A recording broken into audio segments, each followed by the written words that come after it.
Good morning, traders. Welcome to the market forecast. Thanks for trusting me with your time. I'm John Hoagland. It is Thursday, March the 11th.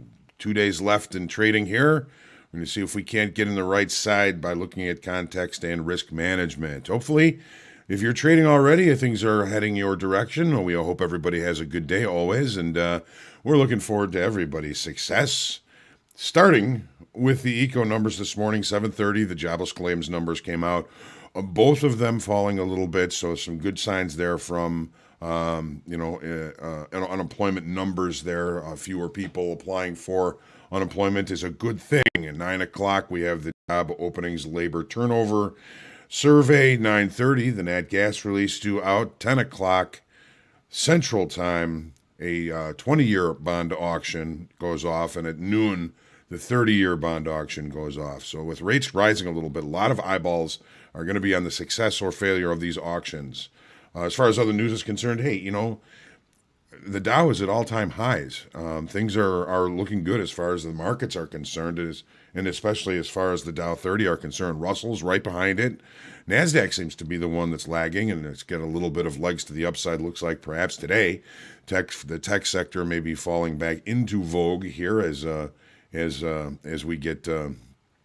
we move on here. A lot of that might be also the fact that the stimulus checks are likely to be coming out soon. It's looking like the stimulus is probably passing, so we shall be getting checks hopefully soon if we are available to get them. The ECB makes no changes in rates. Lagarde just kind of probably finishing up her comments now. Crude oil prices have stabilized as traders really are trying to wrangle higher inventories. We had another 13.7 million barrel boost according to the EIA yesterday. Another big surprise boost with higher potential demand as the economies begin to open up. OPEC had a meeting, I guess today, and they've kind of announced that they've raised their forecast for world crude demand. So a little bit of a tug of war going in the crude oil market here this morning, and really for the past few days. Don't forget now, crude oil is now coming into rollover. Today should be our last day trading March equities as well as the currencies. We're looking this morning at the volume. The volume was higher in the March contracts and all of the equities and the couple of currencies that I checked. So it looks like tomorrow will be the day we will be changing to June. If you've already done so, it's fine. Don't worry about it. These rollovers are never really finite dates or numbers. It's really just when the volume rolls over. If you're comfortable trading June, trade June. It's fine. We're moving into it tomorrow anyways. As always, make sure you like, share, comment, question, feedback, and heckling are always welcome. We appreciate the likes and let us know that you like what we're doing. And as always, we do like when you say good morning to us. As far as the VIX is concerned, VIX is down a little bit, 22.30. The dollar index down 91.63, and the 10-year yield just popped back up just a few minutes ago, back above that 1.5 level. So had been kind of falling off right back to that level now. It's going to be always interesting to see how that changes and how it changes the marketplace, as always. We like to say hello. Ed Nelson. First in the room, you win the prize. Felix Escobar, good morning. Guten Tag. Buenos dias. Bon dia. Hello in every language. Murph, good morning. Bill, Brian, Lemus, good morning. Will, Vlad, remember contracts roll at some point. Yes, they do. And just kind of discussing the equities and the currencies. We'll be changing the charts and everything to June tomorrow morning. Where was I? I got lost. Troy, John, James, Caesar, Kevin, Michael Kuzinski, good to see you. Jason Cargill, Bulldozer, Rob T. Althea, good morning to you. Lonnie, Charles, Rocker, did the stimulus pass? I think it's passed the House now. I think it's going to land on Biden's desk today. We're going to see. I don't know if it has passed just yet. Laura, good morning. Ashton, Sebastian, good morning. Just wondering what today is roll. How do you tell when volume surpasses the last contract? Well, you can always open up a quote board on your trading platform, and you can it'll tell you put both contract months on that quote board. It'll tell you which one has the most volume. Just checking this morning again, most of the volume was still in March. By tomorrow, actually probably by the end of today, there'll probably be more volume in June. So you want to switch today, switch today. I'm probably going to switch tomorrow. Either of the two is just fine. Ashton, Clarence, good morning. Danny, Shady, good to see you. Uncle Hogue.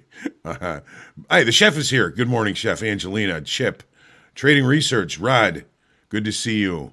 Magnum, Richie, Art W. Richie, good interview. Magnum, yeah, Magnum had a great interview. Great.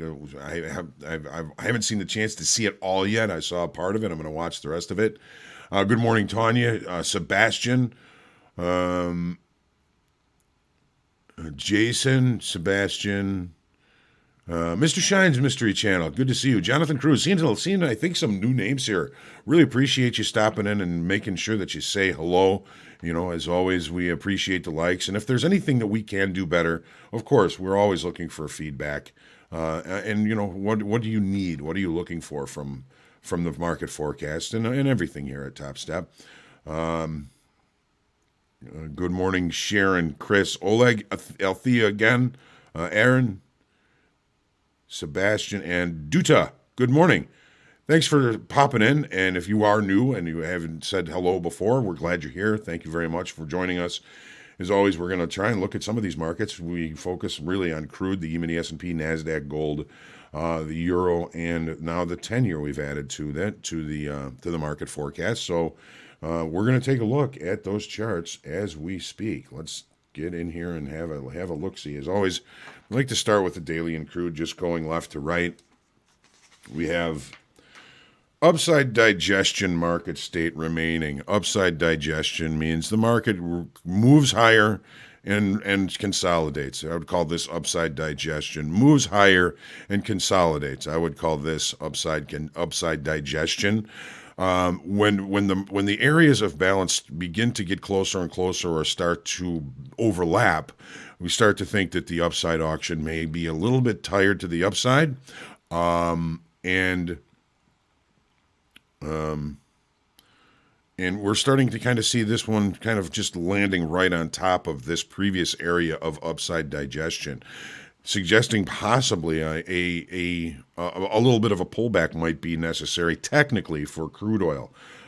We've got a lot of information. There was a big boost. It didn't push us down. We've got OPEC saying the opposite as far as what they're expecting as far as demand is concerned. So I think we may be stuck here for at least the time being. It is in rollover. Rollover will be probably, I think it's scheduled for next Wednesday.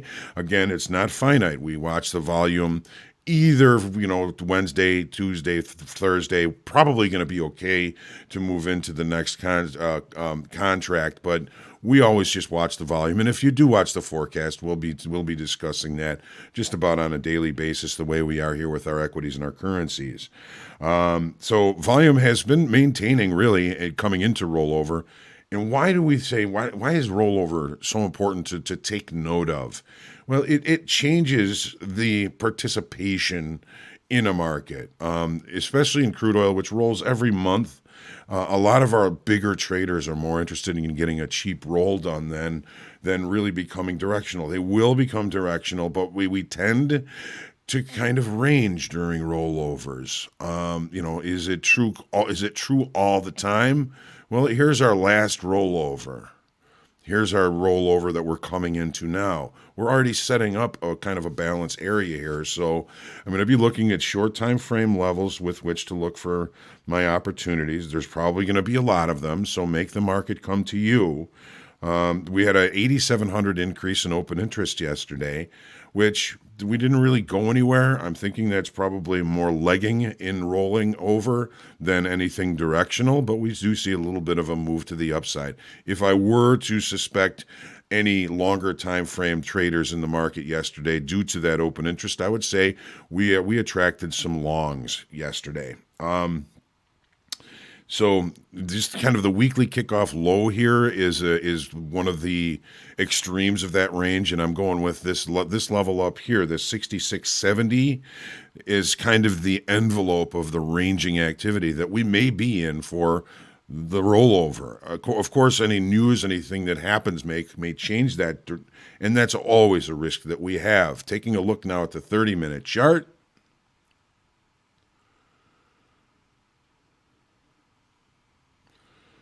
And so we've really just opened. We've got we've opened with a gap. Settlement is down here at 64.44. We see the market moving higher over time. It's going to be like, it's going to be some overnight longs here, some weaker hands overnight longs. If we can't close the gap relatively early, we'll look for continuation to the upside.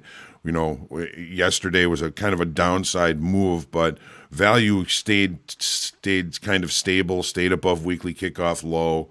Kind of leads me to believe that that increase in open interest was not necessarily shorts coming in because they weren't very successful in maintaining price below weekly kickoff low.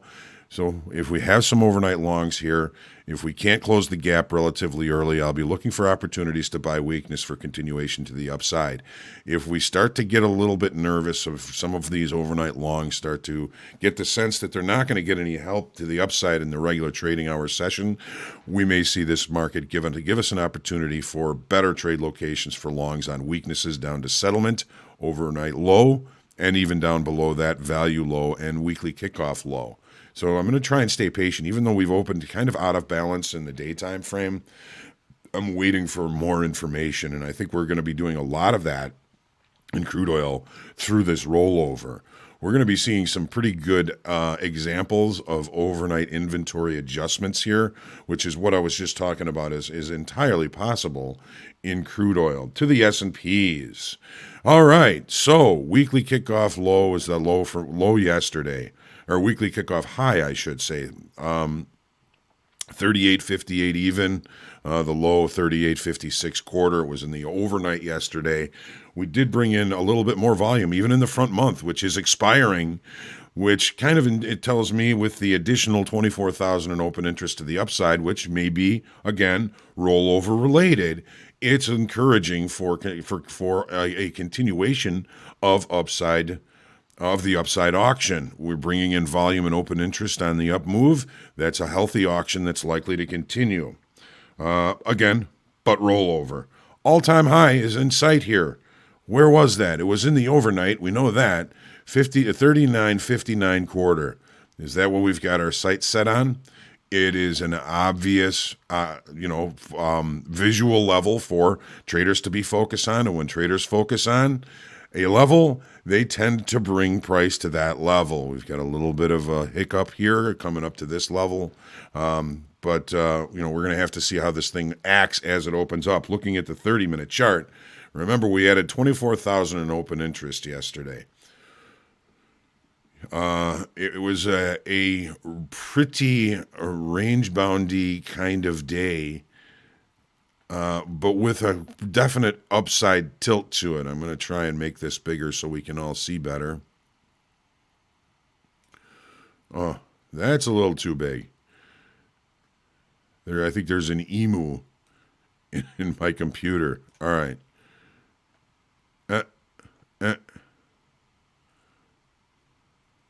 All right. Okay. Hold on there. Hold your horses. Okay, so the market opens. We never get to trade to the settlement price from the previous day. We opened. We did not gap. We looked both ways. The reason that this gives me an upside tilt is because the lows that we put in throughout the day kept getting higher and higher. The highs that we kept putting in were either even or higher and higher. We had a pretty good push to the upside. When you watch Delta yesterday, Delta had just an increasingly negative Delta Delta is basically just a number that states how many more contracts have traded on the offer than on the bid. If it's negative delta, there's a lot of trading going on the bid, which would indicate more aggressive sellers. But when they're unable to move the market lower with all that aggressive selling, it says there's something else going on there.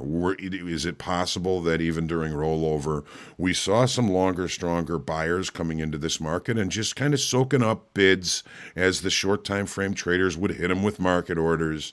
Now we're seeing some continuation to the upside. We saw a pretty good blow off to the top before kind of returning back to the center of the range yesterday. Settlement 38.9650. All of our overnight activity has been pushing price higher.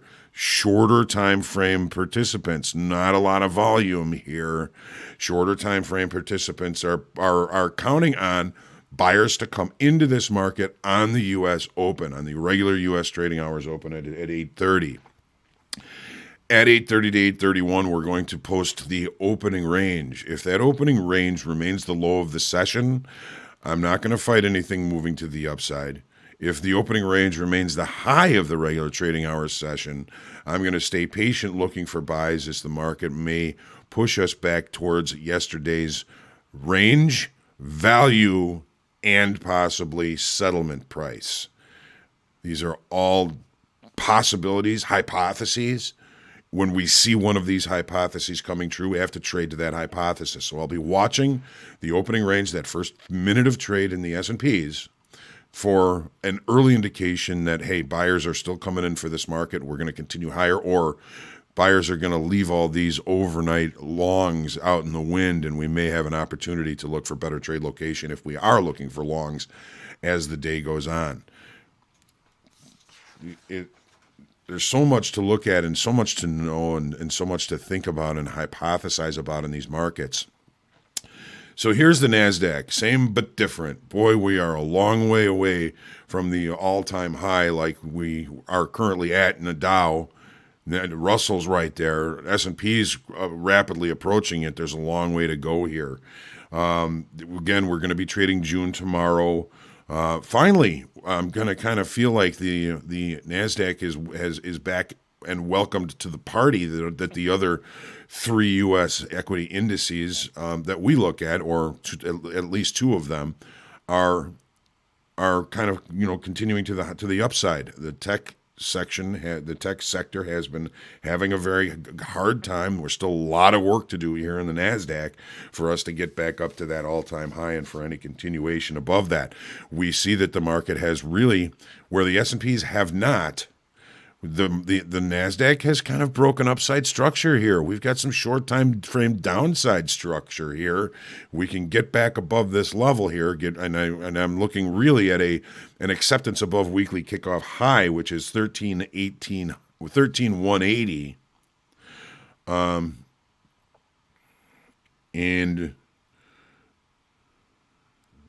so there's a lot of work. Let's take a look at the 30-minute chart here. I'm gonna kind of get lost in what I'm thinking and talking about here. Okay. So are we going to open with a gap or are we not? We're gonna have to wait to find out. If we don't open with the gap, we don't have gap rules. We may be more apt to accept inside yesterday's range and eventually value than in the S&Ps. We've got the same situation with settlement down here at 12,749 and a quarter. We've got all of our overnight weak hands, weak money traders holding longs, looking for buyers to come in on the U.S. Open. We're going to open with a gap or not. It's going to make a difference. Opening range certainly will make a difference, okay? So watch that first minute at 8:30 to 8:31, and I promise I'll be done yammering by then. Gold. Okay.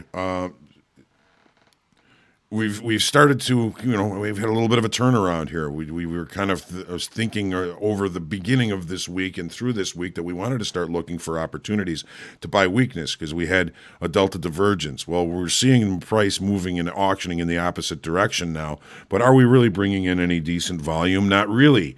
Open interest indicates some new longs and some life coming back into this market. As of yesterday, we added 2,400 in open interest. That's again the estimate. They never seem to make it easy. We had the weekly kickoff low here. We just could not get to it. That's information, but boy, it sure would have been nice to have an opportunity to get that execution all the way down at that level. What are we doing today? Well, we talked about the overnight inventory. Okay, here's settlement right here, basically our overnight low. All of our overnight activity for the most part was pushing price higher. We've left the opening range at the high of the regular trading hour session, and it seems as though all of our weekends buyers, our weekends longs, are getting nervous and possibly bringing us back to a gap close and a move back to settlement in the overnight low. If we stop short of closing the gap, that might be useful information for us to look for opportunities to move higher. How much of the inventory has already been reconciled is really the question. So I'm going to be watching this opening range here as the day goes on. If we can't close that gap, the opening range might be another interesting area either to leverage into a move to the upside or another opportunity for us to look for shorts there that are certainly being paid right now just for seeing that the opening range is at the high of the regular trading hour session. And the euro, boy, we had a nice little touch of weekly kickoff low here. Of course, it was trying to remember if it was in regular trading hours. It always seems to happen in regular trading hours, so that I have to, I just have to try and find ways in.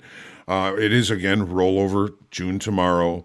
As the dollar eases off recent highs, we're seeing some new life coming into the euro. Adding 25,000 contracts yesterday on this kind of volume is more probably a function of rollover. But it is a substantial number of increase in open interest for the euro. So I'm going to put part of that on, yes, we've started to attract some buyers down here. If those buyers are longer time frame, it's going to be tougher to bust them out. Okay, let's take a look at the 30-minute chart. Going to be a lot like gold here. Lots of overnight longs. Are they starting to get a little bit nervous? They've left the opening range at the high of the regular trading hour session. That level is 119.68. It can be helpful for us as the day goes on. But we're seeing just some stagnation, some pullbacks towards weekly kickoff low. If we can't close the gap, at some point we're going to look for weakness to see this market continue to move higher. But right now I think we're just kind of reconciling some of the overnight longs. Try and stay patient here. I know it's hard when the market opens kind of out of balance the way it did today with this big gap. If we can't close that gap, I'm going to continue to look for opportunities to see this market moving higher. And to the 10-year,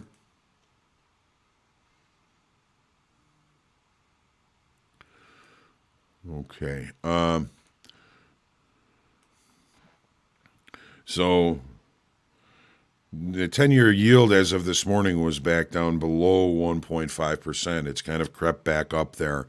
We're not necessarily seeing great volume as we've kind of put in this bottom here.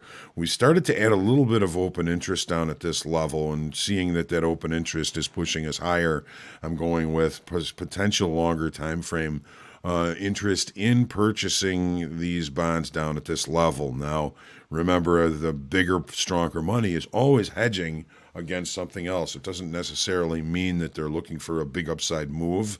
Just to know that they're there and may protect those levels can be useful for the short time frame trader. I'm going to go to the 30-minute chart here. So here's settlement right here, 132 and 17/30 seconds.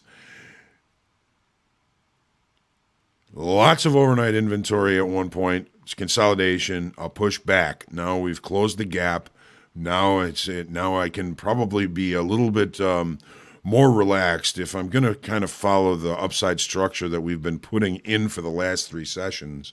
I'll look for opportunities to buy weakness at lower levels. Point of control is one, but if I'm going to be looking for the my prime level for this, maybe overnight low or value low would be a better opportunity for us to look for those longs if that is our hypothesis. So,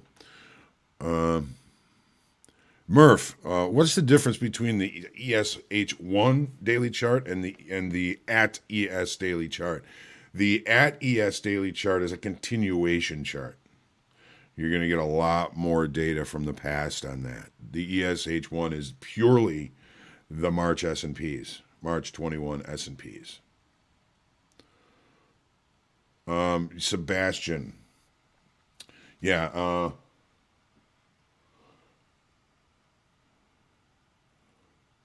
I'm going to show you real quick where I get that information,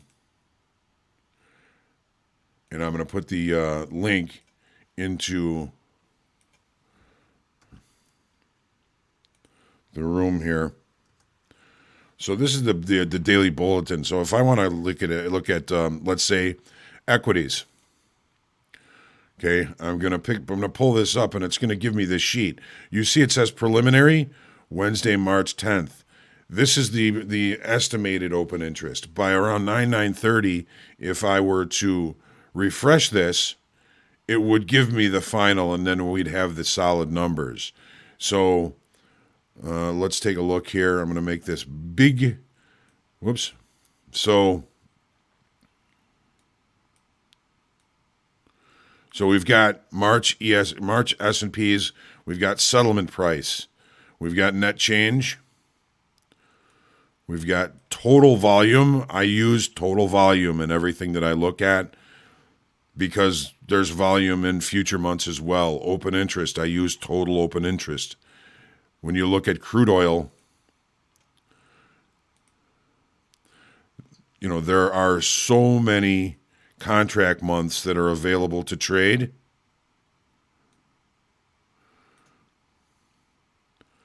Okay, the crude oil trades basically 10 years out. Look at the open interest for the next 5 years. When there's money coming in or out of this market, it can happen in any of these months. So I focus again on overall total volume and overall total open interest and net change in open interest. Hey, Art, there is a Discord group. I don't have that. I gotta get that link. I apologize. We're gonna get that to you as soon as we can. Okay. All right. I promised I would be done before equity open. Thank you all for joining me yesterday for group coaching. If you were with me at group coaching, and a good session, and of course the market therapy session with Dr. Menaker yesterday was very good. We'll be posting that Dr. Menaker market therapy session in YouTube within the next week or so. But we still want lots of people to come. We went a lot of good questions yesterday. You have questions to ask a trading psychologist. That's your opportunity. Next one's going to be the first Wednesday in April, about a month from yesterday. So get out there and profit today. Trade well. Dan will be back with the market recap for you at 3:30 Central Time. Until then, stay humble, grateful, and creative. Trade well today. Have a great trading day. We'll see you later.